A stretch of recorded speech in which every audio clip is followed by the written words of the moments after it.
கொண்டார். எப்பேற்பட்ட கருணை இவருக்கு! என்ன செய்த என்னையும் கூட தன் அடியாருடைய சிறப்பினாலே ஏற்றுக்கொண்டு அருள் கொடுத்தார்னு வெளியே புறப்பட்டு வந்தவர் அடியார்கள் சிறப்பு கொண்ட தேவாசிரியன். இந்த 1000 கால் மண்டபத்துக்கிட்ட வந்தபோதுதான், இவரை விடுத்தா இத்தனை நாள் நான் எங்கெங்கேயோ போனேன். தேவாசிரியன் திருக்காவணத்திலே பல சிறப்புகள் உண்டு.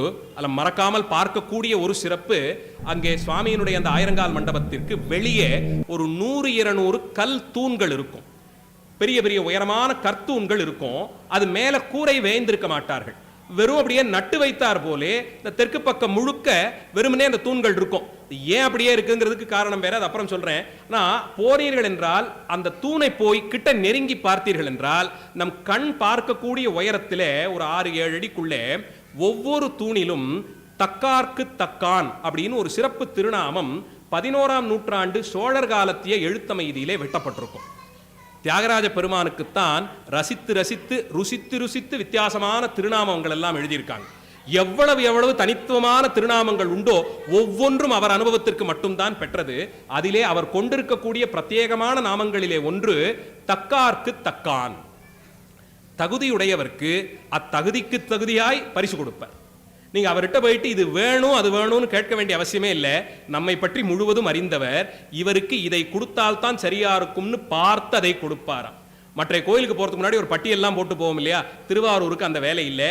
நேரா போய் அவரை பார்த்து கொடுத்ததுக்கெல்லாம் நன்றி சொல்லி பழகினாலும் போரும். வெளியே வர்றதுக்குள்ளேயே அந்த கணக்கை சரி செய்திருப்பார்.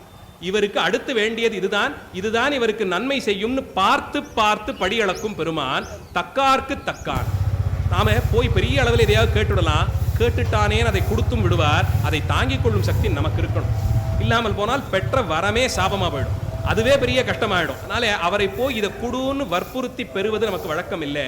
மாணிக்கவாசகர் அதனால தான் சொன்னார், தந்தது உந்தன்னைன்னு. கேட்க தன்னையே தான் கொடுத்து விடும் சிறப்பு அவருக்கு உண்டு. என்ன பேரம் இது?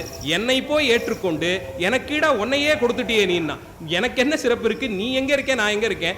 போயும் என்னை கொண்டா உன்னை கொடுத்தாய், அதையே கொடுத்து விடுவார் என்றபடிக்கு கேட்பதற்கு அவர்கிட்ட என்ன இருக்க முடியும்? அவரையே கேட்கலாம், தன்னையே தான் மகிழ்ந்து கொடுத்து விடுவார். அப்பேற்பட்ட பெருமான் அந்த சிறப்பை உள்ள நுழையும் போது மறந்துடாம மனசுல வச்சுக்கோங்கிறதுக்காக 1 இல்ல 2 இல்ல 20-30 தூண்கள்ல வெட்டி வச்சிருக்காங்க.